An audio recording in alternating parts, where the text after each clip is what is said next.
예수를 나의 구주 삼고 성령과 피로써 거듭나니 이 세상에서 내 영혼이 하늘의 영광 누리로다.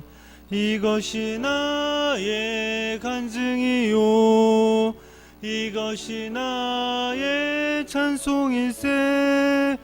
나 사는 동안 끊임없이 구주를 찬송하리로다. 온전히 주께 맡긴 내 영 사랑의 음성을 듣는 중에 천사들 왕래하는 것과 하늘의 영광 보리로다. 이것이 나의 간증이요 이것이 나의 찬송일세. 동안 끊임없이 구주를 찬송하리로다.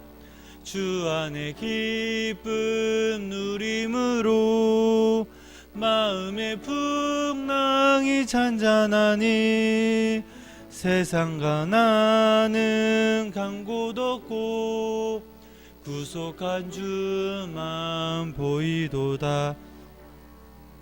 이것이 나의 간증이요 이것이 나의 찬송일세. 나 사는 동안 끊임없이 구주를 찬송하리로다.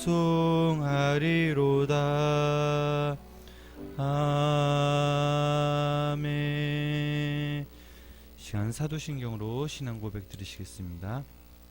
은하사 천지를 만드신 하나님 아버지를 내가 믿사오며 그 외아들 우리 주 예수 그리스도를 믿사오니 이는 성령으로 잉태하사 동정녀 마리아에게 나시고 본디오 빌라도에게 고난을 받으사 십자가에 못 박혀 죽으시고 장사한 지 사흘 만에 죽은 자 가운데서 다시 살아나시며 하늘로 오르사 전능하신 하나님 우편에 앉아 계시다가 저리로서 산자와 죽은 자를 심판하러 오시리라.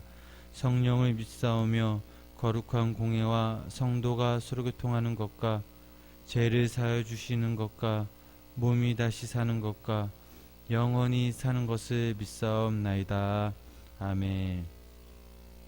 오늘 함께 보신 말씀은 사도행전 10장 1절부터 8절까지 말씀입니다. 사도행전 10장 1절부터 8절까지 말씀입니다.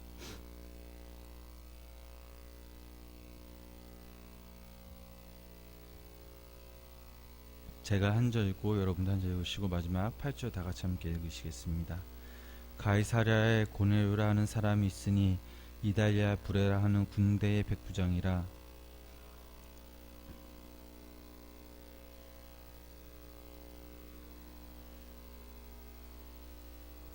하루는 제9시쯤 되어 한상 중에 밝히 봄에 하나님의 사자가 들어와 이르되 고넬료야 하니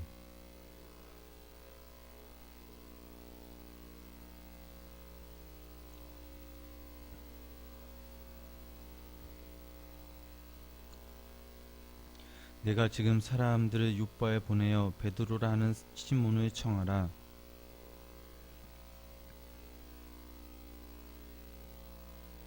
마침 말하던 천사가 떠나매 고넬료가 집안 하인들과 부하 가운데 경건한 사람 하나를 불러 이튿날 아멘. 하나님의 크신 은혜와 사랑이 여기 모인 우리 성도님들에게 임하시길 간절히 소망합니다. 오늘 함께 나눌 말씀은 고넬료와 베드로의 만남에 대해서 함께 나누고자 합니다. 베드로와 그리고 고넬료의 만남은 초대 기독교 역사상 가장 획기적인 사건이었으며 기독교 역사가 발전해 나가는 데 있어서 가장 중요한 의미를 갖기도 합니다. 로마인과 유대인의 만남, 그리고 군대 백부장, 종교인의 만남도 있지만 오늘 본문의 말씀 통해 우리에게 실질적으로 주는 교훈은 이방인과 기독교인과의 만남에 있습니다. 고넬료는 기독교에 있어서 최초의 이방인 개종자이기 때문입니다. 유대교가 유대 민족을 위한 종교라면 이 기독교는 만민을 위한 차별이 없는 평등한 종교입니다. 이 당시 기독교가 세계의 많은 사람들을 위해 예수 그리스도의 복음을 전하기 전 고넬료가 그 출발점에 서 있었습니다. 예수 그리스도의 복음이 유대인 사회에서 이방인 사회로 전파되어 첫 번째로 개종된 사건이 바로 고넬료의 회심 사건이었던 것입니다. 유대인과 이방인의 잘못된 생각과 의식, 안 보이는 벽과 벽을 허물어 버리는 아주 하나로 만드는 아주 중요한 사건이었습니다. 이 당시 사회적으로나 역사적으로 상황을 봤을 때 두 사람과의 만남과 결합은 절대 있을 수 없었고 또한 불가능하였습니다. 하지만 하나님께서 각각 두 사람에게 한 상을 통하여 만나게 해주셨음을 알 수가 있습니다. 우리 1절 말씀 다 같이 함께 읽어보시겠습니다. 가이사랴에 고넬료라 하는 사람이 있으니 이달리라 부레라 하는 군대의 백부장이라. 아멘. 가이사랴는 주전 25년 전부터 약 10년 동안 헤롯 대왕이 예루살렘 서북쪽에 100km 떨어진 이 지점의 해안에 세운 도시입니다. 헤롯 대왕은 그 도시에 자신을 유대의 왕으로 임명해준 그 로마 황제의 칭호인 카이사라를 붙여 가이사랴라고 이렇게 불렀습니다. 그 이후 가이사랴는 팔레스타인 지역에서 로마 제국의 행정 중심의 도시가 되었고 또 유독 총독 관저와 집무실이 있었고 많은 로마인들이 살고 있었습니다. 이곳은 이미 7지사 중 한 사람이었던 빌립이 복음을 전했던 곳입니다. 그런데 이제는 사도 베드로의 방문을 받게 된 것입니다. 사도 베드로는 순회 전도를 하기 시작하였는데 그 순회 전도의 세 번째 방문지가 바로 이 가이사랴라는 곳입니다. 첫 번째 방문지 루따와 두 번째 방문지에서 그 요빠에서의 전도 활동은 그분의 은혜로 하나님의 은혜로 아주 매우 성공적이었습니다.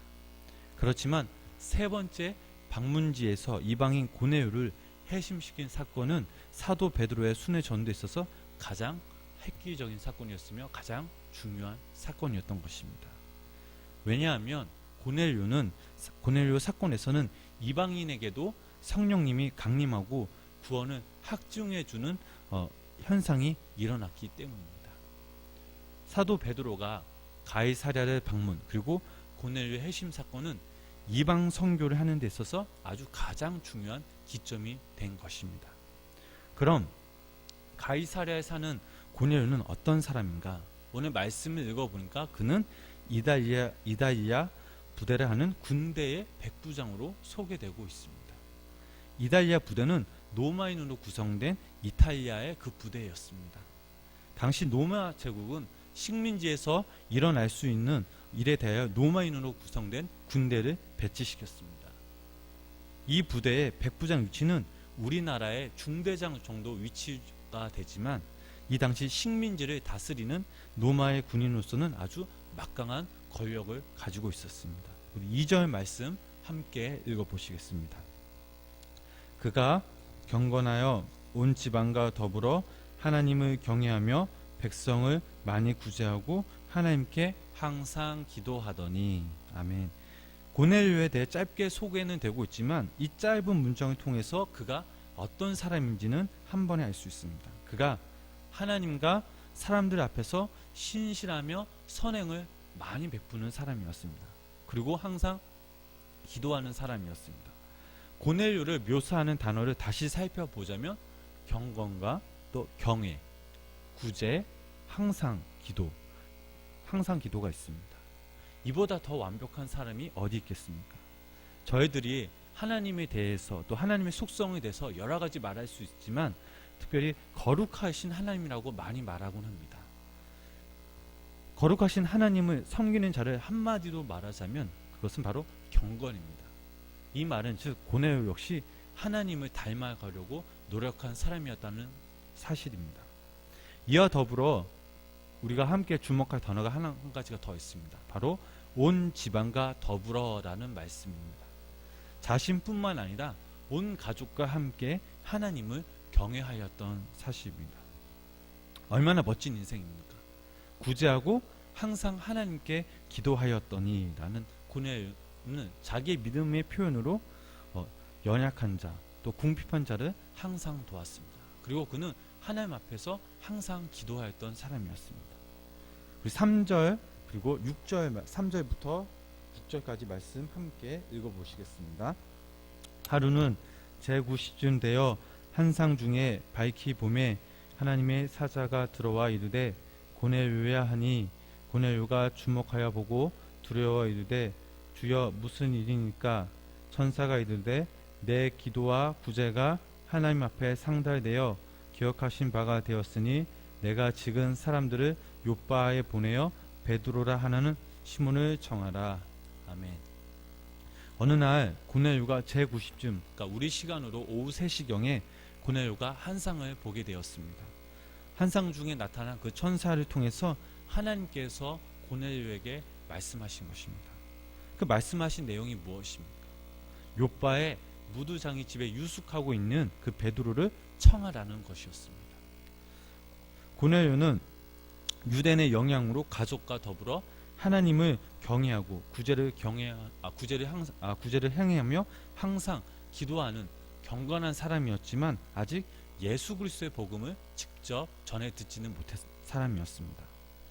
하나님께서 고넬료를 만나게 하신 것은 고넬료에게 만나도록 하신 것은 그와 더불어 그와 가정을 구원하고 또 하나님의 구원이 유대인이 아닌 이방인에게도 주어진다는 것을 알려주기 위함이었습니다. 마지막으로 기독교가 유대교로부터 완전히 독립되었다는 사실을 알게 해주려는 것이었고 배타적이고 민족적인 종교로부터 출생한 기독교가 이제는 모든 백성을 구원시키는 하나의 종교로라는 것을 확신시켜 주려는 그런 의미였습니다. 우리 7절 8절 말씀 함께 읽어보시겠습니다. 마침 말하던 천사가 떠나매 고넬료가 집안 하인 둘과 부하 가운데 경건한 사람 하나를 불러 이 일을 다 이루고 요바로 보내니라. 아멘.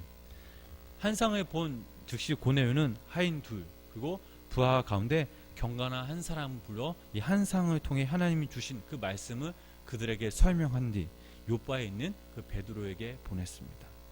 고넬료는 베드로를 만난 적도 없고 또 베드로의 이름조차 몰랐습니다. 요바에 있는 사실조차 몰랐습니다. 그저 하나님이 명하신 일에 그저 순종할 뿐이었습니다. 예수 그리스도의 복음을 듣지 못했지만 하나님께서 한상을 통해서 요바에 베드로를 청하게 하시고 또 생명의 복음을 들을 수 있었던 것은 바로 하나님의 놀라우신 섭리라는 사실입니다. 오늘 우리가 사도행전 10장 그 1절부터 8절 말씀 통해 우리가 알 수 있는 사실은 하나님께서는 특정한 장소와 시간, 상황에 구애받지 않는다는 사실입니다. 삼위일체 하나님께서는 시간과 또한 공간을 초월하신 무소부재 하나님이시라는 사실입니다. 하나님을 보고 들으려는 사람에게는 언제나 하나님의 음성과 또한 마음 그리고 느낄 수가 있다는 사실입니다. 그런데 조건이 하나 있습니다. 그것은 바로 경건해야 하며 많은 사람들을 구제하고 하나님께 항상 기뻐하는 자만이 하나님과 더불어 살아갈 수 있다는 사실입니다. 하나님에 대해 마음과 또 영안이 열 때 우리는 진정 하나님을 알고 느낄 수 있다는 사실입니다. 또한 성경의 말씀의 깊은 뜻을 비로소 깨달았을 때 또한 그 말씀을 내가 알아듣고 실천하였을 때 그 결과 하나님은 우리를 보시며 참된 미소를 지으실 것입니다. 바라옵기는 여기 모인 우리 생명나무교회 모든 성도님들이 고넬료처럼 항상 주님 앞에서 또 경건하며 남을 위해 구제하며 항상 하나님께 기도를 통해서 주님과 친밀함이 나열나로 쌓아질 수 있도록 주님의 이름으로 축원합니다. 기도하시겠습니다. 사랑하는 주님, 하루의 첫 시간을 주님께 드림에 감사를 드립니다. 주님을 사모하고자 저희들의 마음과 예배를 받아 주시옵소서. 시간 하나님의 긍휼과 자비를 베풀어 주시옵소서. 오늘은 사도행전 10장 말씀을 가지고 함께 은혜를 나눴습니다. 고넬료라는 사람을 통해서 참 많은 것을 듣고 깨달았습니다.